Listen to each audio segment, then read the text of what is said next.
Mbote mingi na balani na biso nyonso ya Gofe TV. Na pesi bino mbote na kombo na Yesu Mesia, kombo oyo eza likolo ya bakombo nyonso, kombo ya nkolo mokonzi pe mobikisi na biso Yesu Mesia. Boye tozali kobanda émission ya sika na kati na site na biso ya Gofe TV. Émission oyo ebengami na kombo ya quelle est ton histoire, to histoire na yo ezali nini. Boye nayebi ete na kati na vie moto nyonso aza na histoire na ye. Ezala ngai oyo bipai ka nazwami, naza na histoire na ngai, naza bipai oyo nauta, nazali na makambo ebele oyo mpe nasala na vie so na balingi koracontre yango awa eza makambo ebele. Yo mpe ndenge oza kolanda nga wana oza na histoire ya vie na yo. Soki tobengi yo na oyo esika oza likambo oyo koyesa biso na wetali histoire na yo. Na kati na ndako ya libala na yo boza na histoire oyo bokoki kobetela biso. Na kati na famille na yo boza na histoire oyo bokoki koyebisa biso. Boza na histoire peut-être pe ya classe. Epa otangaki okoki kobetela biso histoire ya classe na yo ndenge elekaka pe toza na mimoko boye obosanaka ye te. Oza na histoire moko okoki kobetela biso concernant même professeur na yo moko boye. Oza na histoire donc motu nyonso na vie aza quand même na histoire ya koracontre ya koyebisa bato. Mais tokoki kobosanaka mpe te histoire ya place tani touta.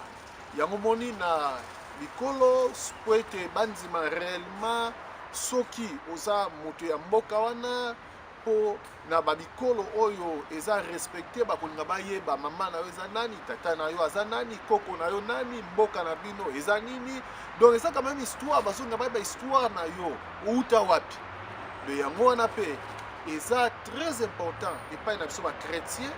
Esengeli toyeba histoire na biso bipai kani touta. Mais la majorité de nos chrétiens toyebaka histoire na biso te.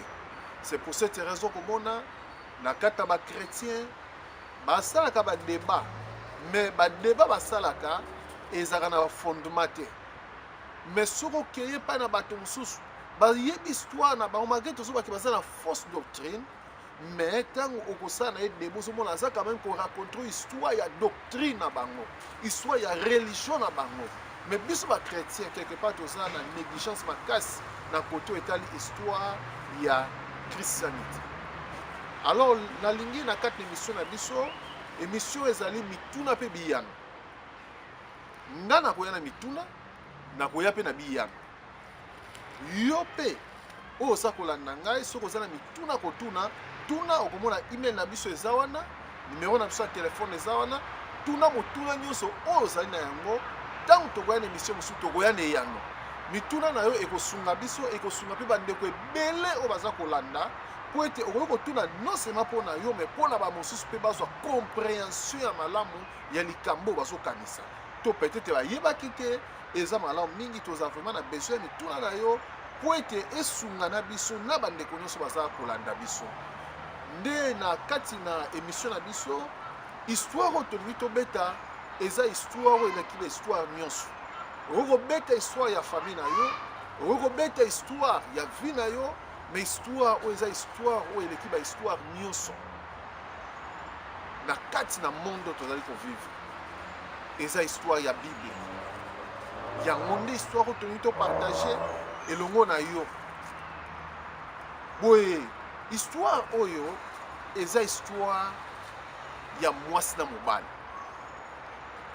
Nazaka momesana koloba lisese oyo to lisolo oyo ya mama moko bazalaki na mobali na ye tamolai ensemble. Alors bazalaki na momesano chaque pokwa kovandaka liboso ya ndako komelaka mwa kopo ya kafe na ngonga ya 18h. Alors esalaki mwa ta moko mobali akendaki mobembo na mboka molai, na mboka mosika. Boye un jour asali mwasi na mokanda atindeli. Mais na kati ya mokanda wana akomaki maloba ebele te. Akomi sema mwa France moka ya moke. Akomi kaka ke no mama na bana tango pokwa ekokaki persistement na ngonga ya 18h na vandaki libanda na porte ya ndako na kanisi. owe mokanda oyo eza mokanda molai te, eza mokanda moko ya mokuse maloba mingi te na kati na yango. Mais soki opesi yango moto atanga, moto moso akomprendre yango te. Akotanga bwabi avandi na 18 akanisi. Moto mo akokomprendre ide wana azali te soki kaka mwasi ya moto oyo te. Parce que mwasi na ye ayebi makambo nini ezaki koleka na ngonga ya 18 akoyeba na kososola likambo nini mobali ne azali koloba. Akompana akanisi tango tozali kovanda na 18 na porte ya ndako. Mais soki opesi yango epa moto mosusu akososola te. Akokomprendre te likambo nini vraiment moto alingi aloba. Mais mwasi akokomprendre facile. Parce que ayebi makambo yango ndenge ezaki koleka. Ayebi likanisi ya mobali na ye. Akokomplete ide ya mobali na ye. Mais pour moto mosusu akomplete ide wana eza facile. C'est la même chose. Eza ndenge moko na Bible. Bible eza lisolo ya mobali na mwasi. Église na Nzambe. Église oyo abengami mwasi, Nzambe oyo azali lokwa mobali nde akomeli mwasi na ye mokanda. Mokanda yango c'est la parole de Dieu oyo tobengi Bible. Eza lettre oyo mobali akomeli mwasi na ye. Alors pour moto comprendre lettre oyo malamu esengeli kaka azala mwasi. Soki aza mwasi te akososola makambo te. Alors tala tina esengeli to comprendre makambo eza na kati po ete etali biso ba oyo tobengami mwasi na mokonzi, mwasi na nkolo. Esengeli tososola lisolo oyo po ete Bible mpona kososola yango epesameli epai ya moto nyonso te. Okoki kokende na université, okoki kozala badiplome ya ndenge na ndenge, mais soki ozali mwasi ya nkolo te, kososola makambo ekomami awa eza facile te. Toyebi lisolo oyo na kati na Bible. Bible eza kotalisa biso concernant Énike Éthiopien na mokanda Actes des Apôtres. Lobi ete azalaki kokende na Jérusalem mpona koadore, auti na Afrique azokende ti na Asie. Motif azali kokende mpona koadore Nzambe. Alors nakokende na ye boye Philippe azwi révélation. Nzambe ayebisi apusana pembeni ya Énike. Philippe apusana pembeni ya Énike. Wana Énike azalaki kotanga buku ya prophète Esaïe. Boye Philippe atuni Énike, comprends-tu ce que tu lis? Est-ce que ozososola makambo ozotanga? Nasepela na réponse Énike. Abina ko comprendre nango ndenge ni soki moto akoexplike nga aza te. Énike obaki makambo oyo, lisolo oyo, histoire oyo okoki kotanga na oyo yango, mais soki moto akoexplike oyo yango azali te, okomprendre nango ndenge na yango wana eza très important tobeta lisolo oyo po ete bana Nzambe bakomprendre lisolo yango eza ndenge nini, ebandaki ndenge nini. Eza très important. Yango wana tina na lisolo na biso yango avant tokota na kati na yango esengeli toyeba d'abord ke tozobeta lisolo ya Bible. Mais Bible oyo d'abord eloko ya liboso nalingi toyeba ke ekomama na langue na biso te. Peut-être oyebaka yango te. Lelo Bible ekomami na balangue ya ndenge na ndenge, ekomami na français, ekomami na lingala, ekomami na anglais, ekomami na portugais, eza na balangue ebele. Mais esengeli yo na ngai toyeba d'abord ke ntango babandaki d'abord kokoma Bible na ebandeli, maloba na Nzambe po ekomama na ebandeli, d'abord basaki nano Ancien Testament. Ancien Testament ekomamaka na langue babengi ya Kiebreu. Nouveau Testament eye kokomana na langue babengi grec. Donc Bible ekomama na balangue mibale avant basa ba traduction na yo. Ekomama na Kiebreu pe ekomama na grec. Donc esengeli toyeba yango. Yo moto memaka Bible, il faut yeba lisolo ya Bible. Que Bible ekomama na balangue mibale. Ekomama na Kiebreu, ekomama na grec. Ancien Testament ekomama na hébreu, Nouveau Testament bakoma yango na grec. Avant babanda kosala ba traduction nyonso toza komona lelo. Sosola lisolo oyo ya nzelo oza kolanda.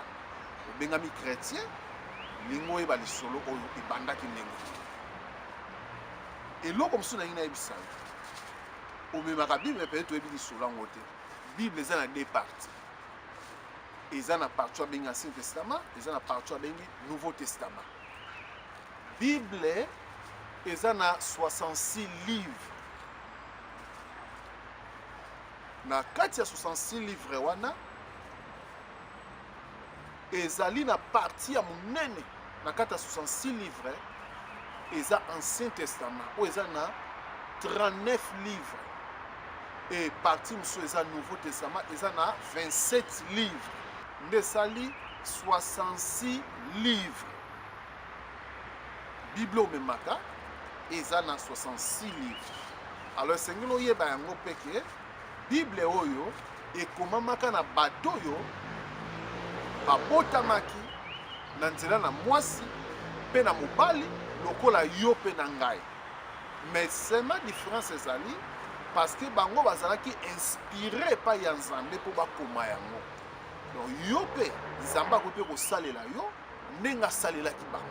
C'est-à-dire eza bakomaki yango na volonté na bango te, ndenge Pierre aza kobana biso ke c'est poussé par l'esprit que les hommes ont parlé de la part du Seigneur. C'est-à-dire bato na nyonso bazalaki koloba mpo na Nzambe, mais basalaki yango na volonté na bango te. Ezalaki na désir moko charnel te, ezalaki na motif moko impur te, mais bazalaki poussé par l'esprit. C'est l'esprit de l'Éternel nde poussaki bango po baloba po na Nzambe, po bakoma po na Nzambe. C'était l'esprit de l'Éternel nde eanimaki bango. Pe bazalaki inspiré. Ndenge Bible que toute écriture est inspirée de Dieu. C'est-à-dire bato na bazalaki inspiré pa ya Nzambe po bakomela biso bakomi oyo tozotanga nga na yo lelo. Bien aimé, bato wana bazalaki bato bavivaki na se na moi oyo tokoyeba bango ezalaki banani. Peut-être totangaka Bible moyebaka te komaki ndenge nini. Yango wana tokobanda na livre d'abord oyo ya Genèse. Mais tokoki kolobela Genèse te soki tolobeli auteur na yango te. Avant toyekola Genèse, tokota na kati na Genèse, tofungola Bible na biso, tobanda kolobela makambo ya Genèse ndenge nini ebandaki. Esengeli d'abord toyeba nani akomaki Genèse. Auteur ya Genèse eza nani? Nani akomela biso livre wana? Est-ce que papier utaka likolo ekiti na se? Koma makambo yango ekomamaka? Auteur ya makambo wana eza nani? Banani bazalaki na elongo ntango azalaki kokoma livre wana? Soki oyebaka te mpona information ya histoire oyo nga na oyo tokoti na kati ya vie chrétienne, esengeli oyeba histoire yango. Moto akomaki livre ya histoire ya Genèse kombo ezalaka Moïse. Moïse akoma 5 livres na kati na Bible. Livre ya Genèse, livre ya Exode, Lévitique, Nombre na Deutéronome. Moto akoma yango c'est Moïse. Moïse nda koma tous les 5 livres wana oyo epai na bahébreu bazali kobenga yango Pentateuque. Pentateuque ezali bo babenga ba livre ya Moïse, les 5 livres ya Moïse. C'est-à-dire ba livre Moïse akomaka na Bible, ba livre ya liboso. Genèse, Exode, Lévitique, Nombre, Deutéronome. Wana eza ba livre o Moïse akomaki. Nde ba livre ya ebande. Alors tango Moïse akomaki ba livre oyo azalaki wapi? Parce que ce que makambo Moïse a expliqué sur la Genèse. Moïse azalaki wana te. Tango azobaki au commencement. Moïse azalaka na commencement te. C'est-à-dire ndenge nini yayebaki makambo wana? Azalaki wapi? Akomaki makambo wana wapi? Moïse akomaki makambo oyo na désert. Na désert. Pourquoi Moïse akomaki makambo? Ebandaki ndenge nini Moïse abanda ko expliquer makambo.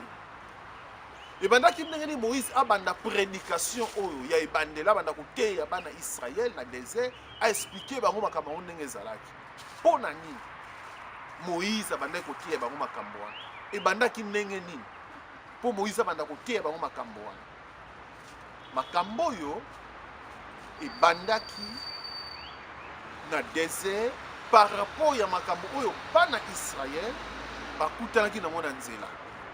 Alors les enfants d'Israël bakutanaki na makambo ndenge na ndenge na nzela oyo bazali kokenda yango bakutanaki na batribu ya ndenge na ndenge bakutanaki na bato bazalaki koadore banzambe ya ndenge na ndenge oyo azalaki différent na nzambe ya bahébreu oyo azalaki différent na nzambe oyo bango bazalaki koadore bango bazalaki koadore nzambe asala likolo mpe asala se.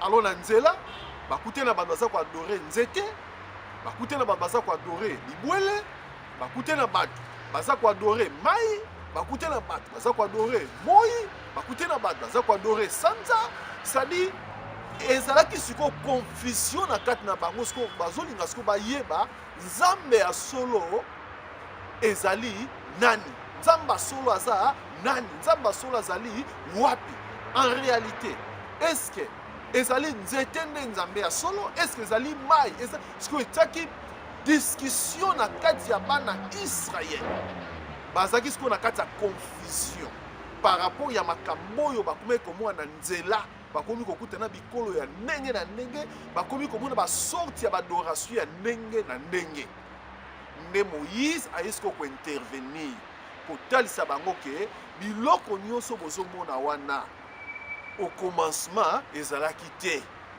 nde Moïse aza siko koexplike bango comment Dieu a créé les cieux et la terre. Nde Moïse comme ça pour expliquer comment Dieu avait libéré la parole pour na biloko nyonso ezaki na existence te et ya na existence. Nde Moïse a dit expliquer bango que nzeto bino bosomona basa ko adorer c'est Dieu qui a créé ça. Nyamo bosomona basa ko adorer c'est Dieu qui a créé. Il y a un Dieu quelque part oyo a créé biloko nyonso bosomona wana lokola ba titre d'adoration. Donc nzambe na biso to sambelaka de Dieu des Hébreux yenda créa biloko wana nyonso. Alors histoire na biso eza ko continuer na suite na yango to ko fungola Bible to ko expliquer ce que Genèse o ezaki sema introduction na biso ya histoire na biso oyo tozali ko banda tika nzambe apambola yo bipai ozali nzamba apambola yo vraiment mingi na koleka sengi na yo osabone na émission na biso ezali na kati ya Gofé TV s'abonner pour tant nyonso tokotia émission ozangaka te kozwa yango mpe ekomela yo tindela yango mpe pa bato mosusu yebisa bango mpe basabone tika nzambe apambola yo apambola bandeko na ngai nyonso ya Gofé Ministry bipai kani bazali papa Tyson kolo apambola yo mama Olga kolo apambola yo kolo apambola yo papa Robert mama Jetu kolo apambola yo kolo apambola yo papa Blaise Ndinga kolo apambola